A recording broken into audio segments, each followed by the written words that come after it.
François Ruffin est notre invité, député de la France Insoumise. Bonjour. Bonjour Jean-Yves Bourdin. Vous êtes le député le plus atypique de l'Assemblée nationale, François Ruffin. Ah bon? Oui, non, je sais pas. Ah bon? Ouais, je oui, fais pas exprès en tout cas. Vous faites pas exprès? Non, il suffit que je reste comme ça, quoi. Et puis voilà. Vous êtes comme vous êtes. Ouais, je pense. Vous êtes à l'Assemblée comme vous êtes dans la vie. Bah peut-être pas quand même, hein, parce que bon, sinon ça serait un beau bordel. Ah bon? Ah bon, d'accord. Bon, ce matin, les femmes de ménage ont fait leur travail à l'Assemblée nationale. Avant que vous partiez. Ils le font toujours. Hein, toujours. Entre 7h, entre 6h et 10h du matin, en gros, à raison de 20 heures par semaine. Mais ce que je veux dire, c'est que c'est le cas à l'Assemblée nationale, donc ça fait des temps partiels. Ça fait des payes à 600, 700, 800, 900 euros, en tout cas moins de 1000 euros. On est sous le seuil de pauvreté. Mais il faudrait savoir comment c'est ici à RMC. J'ai eu un appel de l'Obs. J'ai dit, mais intéressez-vous aux femmes de ménage de l'Obs. Je travaillais à Radio France, moi, pendant longtemps. Et c'était pareil à Radio France. Ça pourrait être pareil dans toutes les entreprises. Et c'est...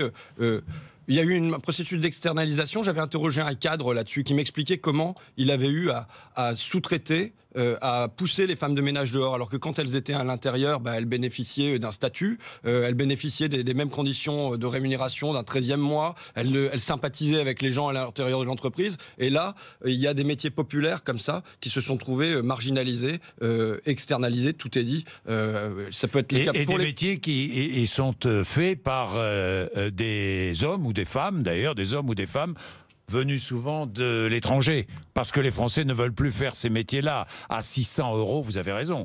Hein, c'est le cas ici, mais dans la Somme, mais dans la Somme, ça va être un petit peu différent. Par exemple, si vous regardez. Un métier qui me tient très à cœur, ce sont les auxiliaires de vie sociale.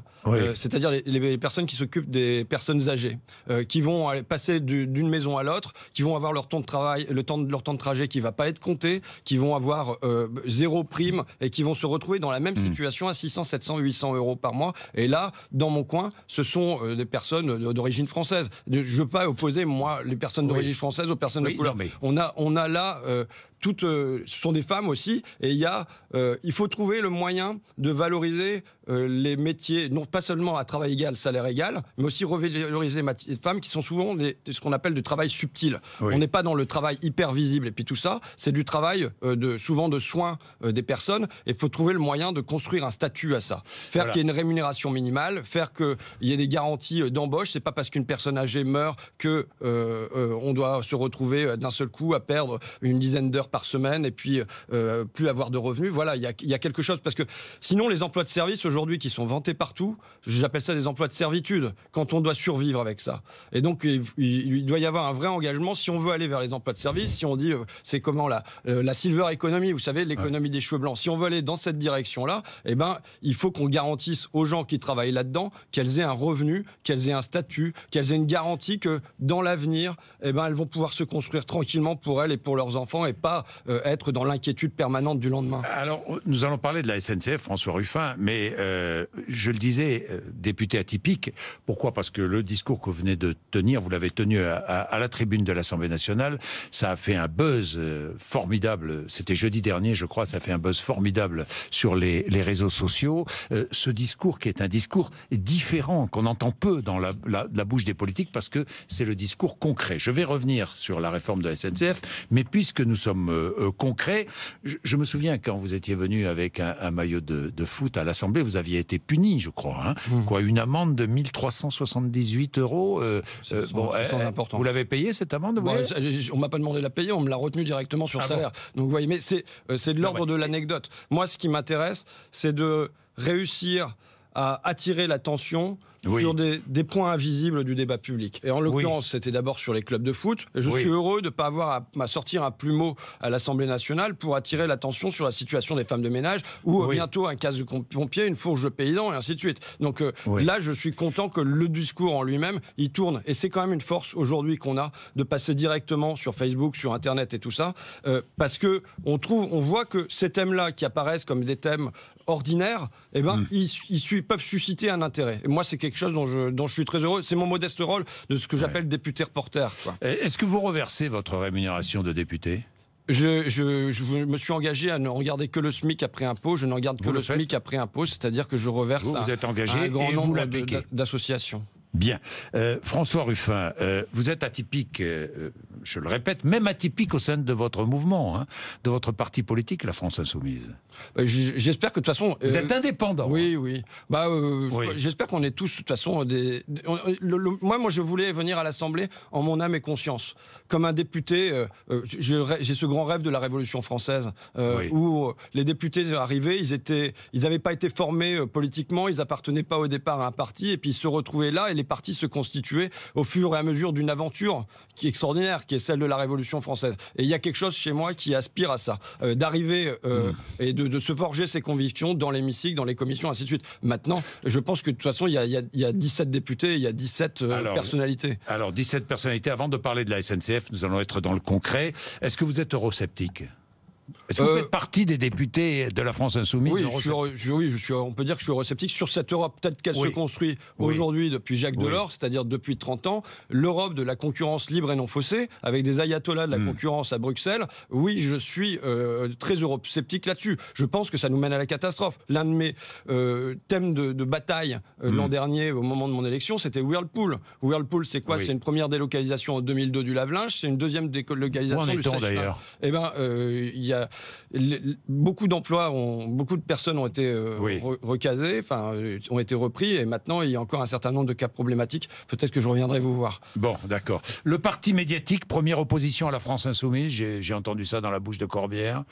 Oui. Bon, je sais pas trop. Moi, mon adversaire... Vous ne diabolisez pas la presse. Mon adversaire, c'est Macron et sa politique, de manière très claire. C'est pas la presse en premier. Parce que j'ai l'impression qu'à la France Insoumise, maintenant, il n'y a plus qu'un ennemi, ce sont les journalistes. Qu'il puisse y avoir un parti de la presse et de l'argent, de temps en temps, il apparaît. Mais mon adversaire aujourd'hui, c'est Macron, qui a quand même un certain nombre de connexions, lui aussi, dans les médias. Donc voilà. Mais mon adversaire, c'est la politique qui est menée par ce gouvernement, qui, pour moi, est catastrophique. C'est le président des riches, c'est Robin des Bois à l'envers, c'est je prends aux pauvres pour donner aux riches, sur plein de thèmes, sur la CSG pour les retraités, sur les APL pour les locataires, et de l'autre côté, c'est 3,5 milliards d'euros pour... mais 277 000 emplois créés en 2017. Oui, mais bon, on verra ce que ça donnera dans la durée, parce que vous savez qu'il y a... Si le chômage baisse, que direz-vous? J'en serais heureux. Il baisse, il commence à baisser. Maintenant, il faut que le chômage baisse avec des emplois de qualité. On a vu le chômage baisser, par exemple, au moment de Jospin, ça remonte maintenant, mais en 97, mais ça a baissé avec des emplois qui étaient des emplois précaires. Il faut que ça baisse avec des emplois stables. Il faut que ça baisse avec une assurance pour les gens qui peuvent se construire dans la durée, et non pas qu'ils ont un boulot pour un an et puis qu'il va falloir qu'ils en changent et qu'on verra la prochaine conjoncture, et ainsi de suite. Bon, la SNCF, vous êtes opposé à cette réforme? Oui ou non? Oui. Moi, je veux parler comme usager. Oui, comme usager. J'ai 41 000 kilomètres de train à peu près par an. Je pense que je suis l'un des recordman, c'est-à-dire que je fais plus que le tour de la Terre, et ça m'a amené à voyager. Un train que vous ne payez pas, hein? Maintenant, je paye plus, mais j'ai payé pendant longtemps. Vous avez payé pendant longtemps. C'est l'un des privilèges dont je jouis avec bonheur. Privilège dont vous jouissez et que n'a pas la femme de ménage si elle paie 50% de son passe Navigo. Voilà, non mais ça de toute façon, mon objectif est pas de se dire comment on fait pour que tout le monde ait moins et tout le monde soit au niveau de la femme de ménage. Mon objectif, c'est de me demander comment on fait pour relever tout le monde. Comment on le fait pour qu'on amène la femme de ménage à avoir elle aussi un statut, peut-être celui des gens de la SNCF et ainsi de suite. C'est pas de regarder vers le bas et on plonge tous ensemble vers le bas. Non, c'est pas ça l'objectif. L'objectif, c'est quand même de se tirer vers le haut. Et donc moi, je voyage beaucoup avec la SNCF. Ça m'amène à voir les ralentissements permanents sur plein de lignes. Hier, j'ai chopé la crève dans le train parce que entre Amiens et Paris, le wagon n'était pas chauffé. On ne ferait pas voyager les TGV de cette manière-là. Il y a une politique de classe au niveau de la SNCF depuis des années qui fait qu'on traite bien les voyageurs de TGV et que... D'où le besoin de réforme. Ah mais oui, mais qui ait besoin d'une réforme, moi j'en suis le premier à le demander. Par exemple sur le fret, comment ça se fait qu'aujourd'hui on a 85% du fret qui est sur la route et qu'on en a moins de 10% qui est par le train. Donc il y a besoin si on veut qu'on ne crève pas tous de la pollution dans les prochaines années, si on continue à augmenter le nombre de transports et de transports inutiles, eh bien il va falloir qu'on mène une réforme. Maintenant, la réforme, pour moi, elle doit aller à l'inverse de ça. La question qu'on doit se poser, c'est comment on doit démocratiser la SNCF. C'est-à-dire comment on doit rendre ce bien commun, on doit le rendre accessible à nouveau tout le monde. Alors, pour tous et partout. C'est ça la question. Pour tous et partout. On est bien d'accord. Il y a les grandes lignes, le TGV, ouverture à la concurrence en 2019, et puis il y a les trains express régionaux que vous connaissez bien, et les ou les intercités. Oui. C'est pareil. Trains express régionaux, intercités, même problème. Gérés par les régions. Pas les intercités.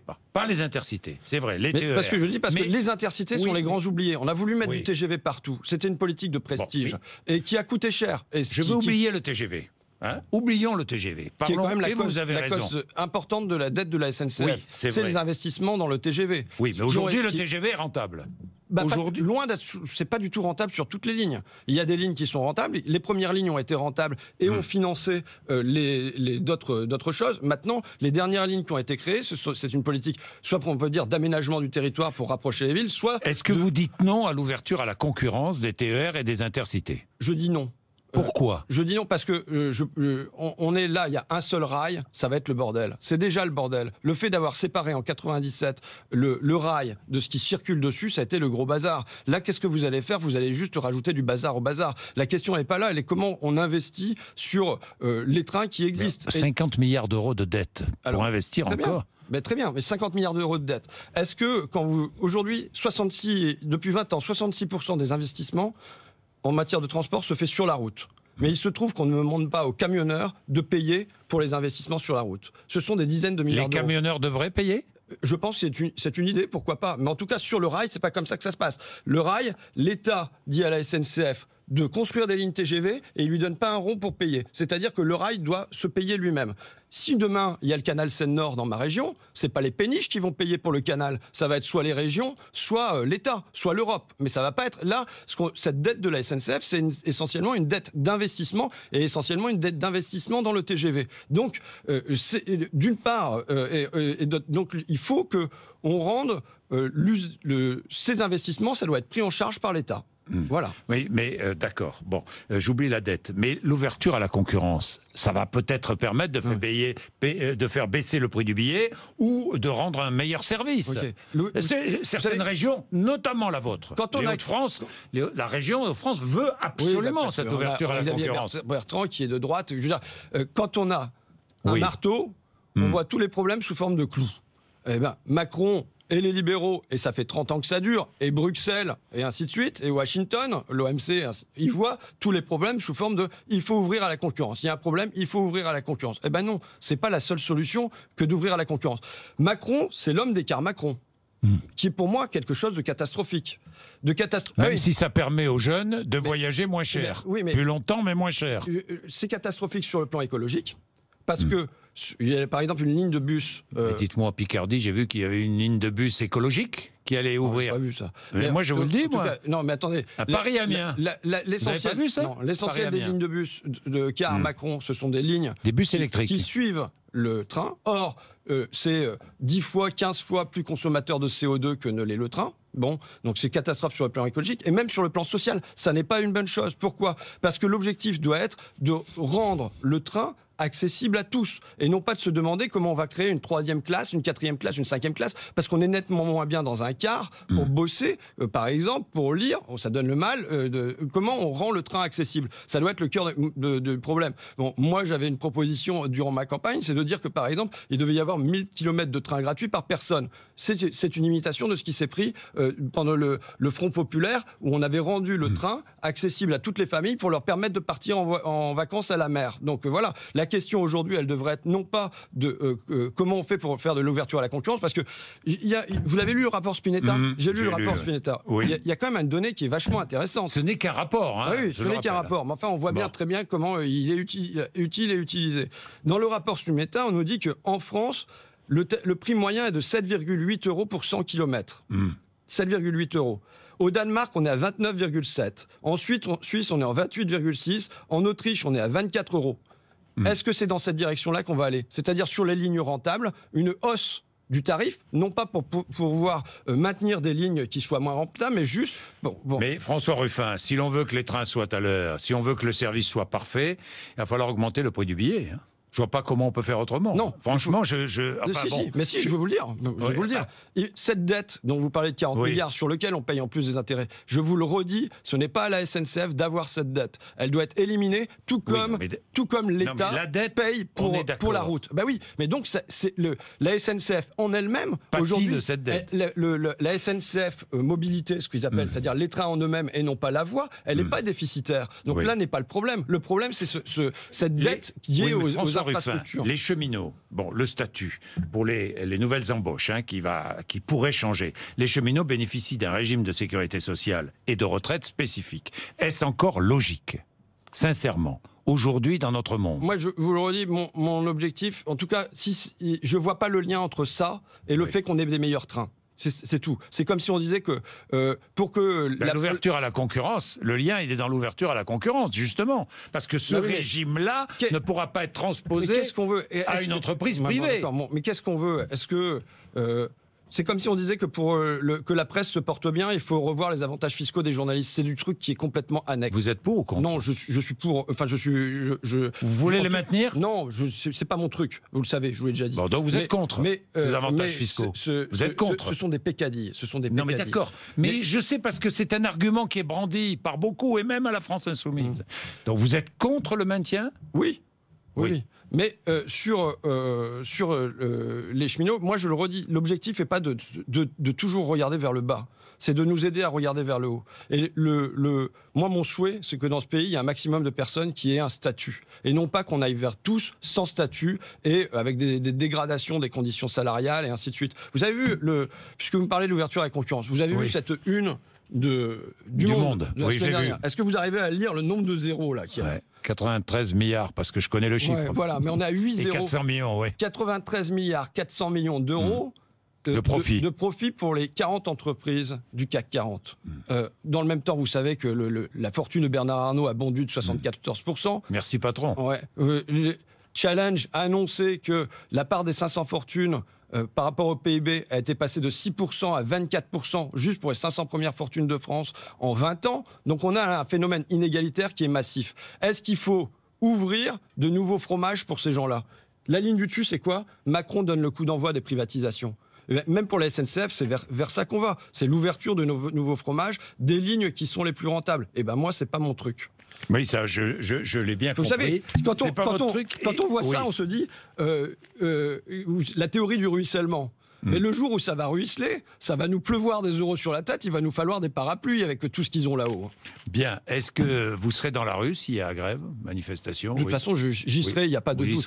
Quoi qu'il arrive. Le 22, je serai dans la rue. Maintenant, mon truc, c'est je pense qu'il faut construire le dénominateur commun. C'est pas la bataille sur la SNCF. Il y a un dénominateur commun que je sens très fort dans le pays, c'est on a mal à notre travail. Vous savez que j'ai fait un truc sur le burn-out, mais il y a les EHPAD, par exemple. Qu'est-ce qu'ils font, les gens des EHPAD? Ils ont mal à leur travail.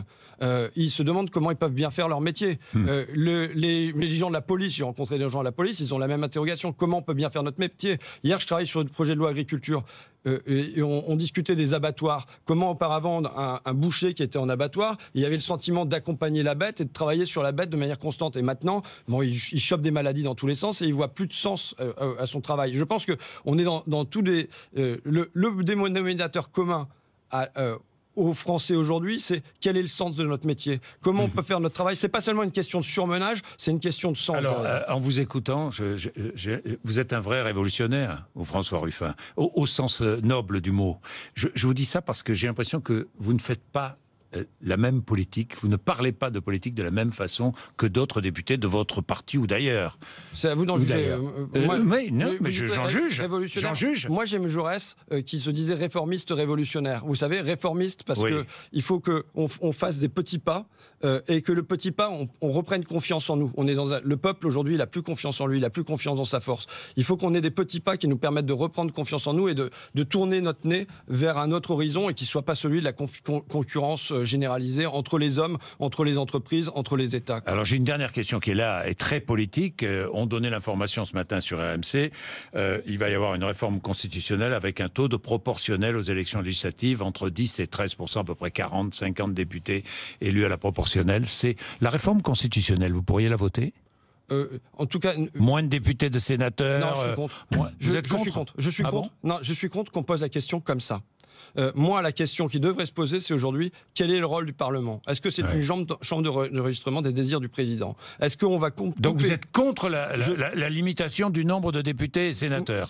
En tout cas, si on fait une réforme, c'est pas ça qui doit se poser comme question aujourd'hui. La question qui doit se poser aujourd'hui, c'est est-ce que le pouvoir législatif existe? Vous savez, on disait URSS, Union des républiques socialistes soviétiques, 4 mots, 4 mensonges. Pouvoir législatif, aujourd'hui, 2 mots, 2 mensonges. Parce qu'il n'y a pas de pouvoir, et c'est pas là que se fait le législatif.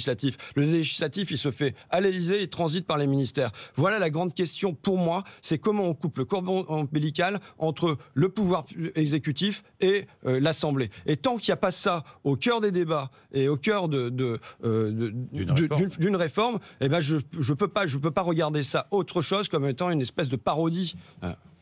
Merci François Ruffin, il est 8h57 RMC.